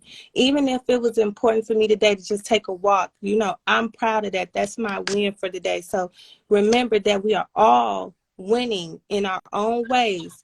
And the only way we're going to get those ultimate wins if we continue to manage ourselves moment by moment, moment by moment. It's the process. Absolutely. What I is love it. what it is. I love it. Let's see what year 2 gonna bring. Hey. We got Walter Wife on the team now too, so I'm excited. Hey, let's do it to Send your out 2 paperwork right now, Walter. Tell Yana don't get me. I've been working hard. I've been working hard, but I ain't forgot about it. Okay, Keep I'm working. about to take care of my business as soon as I hit this end, just like that. Let's do it. Well, thank you for all the work that you're doing, all the sacrifices you made for the community. It's paying off.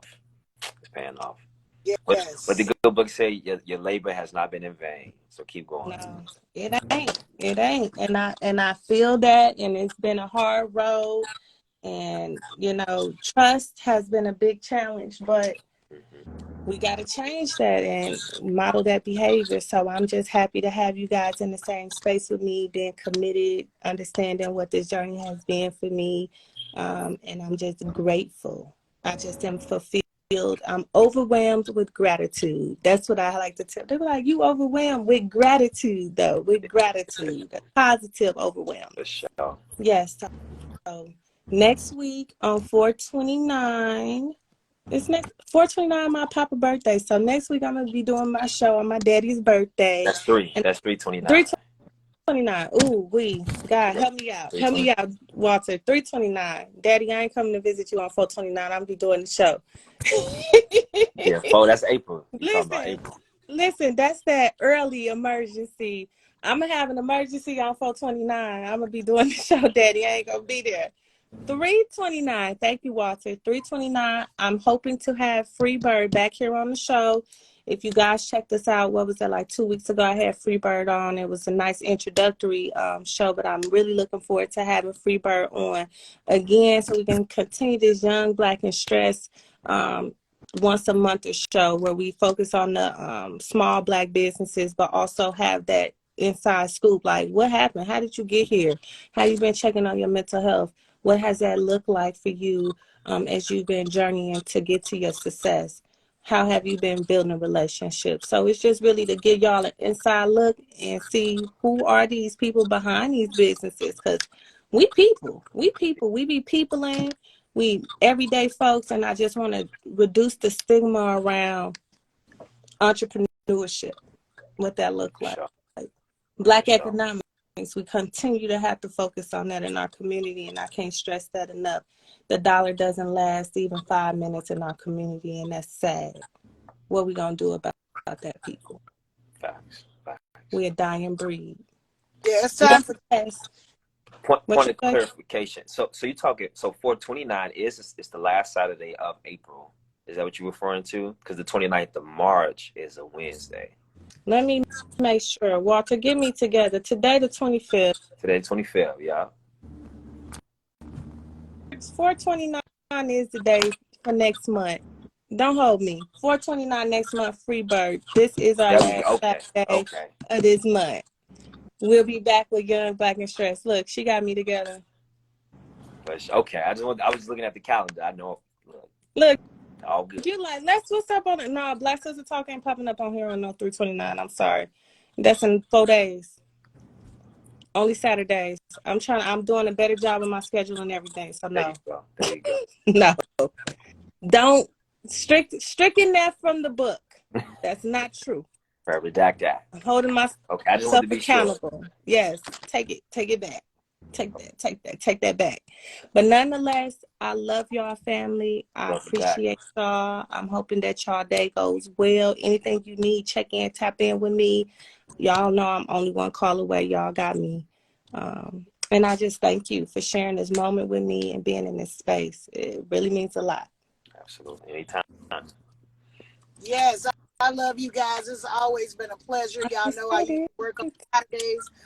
Even when I can't tap in, I'm definitely listening in and definitely going to be sharing it live because, like I say, it's just important to me that the information gets out. You know, you guys are doing the work. I appreciate everybody for showing up in this space. What everybody has contributed to the conversation, it's much needed. You guys are much needed. So I just want to encourage everybody to keep on going. I love you guys, and I am definitely looking forward to Freebird's return. Yes, Freebird was awesome. And Walter, we always appreciate you here on the platform. And we know you're going to be taking a little break, but when you're ready to jump back up in this thing, text me. Well, what Meek Mill say, hold on, wait a minute. Y'all thought I was finished? That's how I'm going to come back when my return. Listen, don't start with the lyrics, because you know we go off. I know, look, we'll be on another 2 hours. Okay, I'll stop. I start that lyric and be like, finish that lyric. I'm going to take your black card right now. For sure. You understand? I will, period. Oh, Walter, look at that. You ain't finna get nowhere no time too. Somebody said they have a virtual youth entrepreneurship program and they would love for us to come on and talk to their youth. Okay.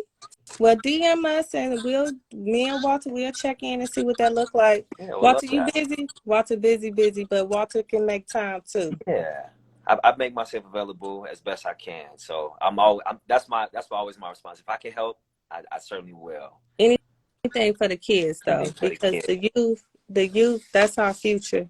And we definitely have to invest in them babies, seriously, because they're not being heard and they're not getting that guidance and they feel like they're alone. So been there as a parentified child, having to figure out some things and get to a level of success. And trust me, my story is a deep one where you'll be like, man, you weren't supposed to make it out them trenches. You weren't supposed to make it. So I feel that for them youth. And I'm talking about, I wasn't no good. I was a good kid. I was a smart kid, but I was a bad kid too. I dabbled. I got life experience. Let's put it like that. I dabbled. So I had empathy here in the city for the kid boys and the kid girls, because Taz was coming. I was like, there they go. Here come one time. Like, woo, let me get out of here. So I understand that. And I just hope that, I could be a representative for those kids. Like, there's hope, and you can still be fresh and fly while doing it. Still an Avid Jordan collector, still a polo drip. It's always the drip for me. Drip. It's the drip, huh? It's the drip for me, but well-loved kids. I love it. I'd be honored. Yeah, I'd be honored. Yeah, I definitely do that. But nonetheless, y'all, I love y'all.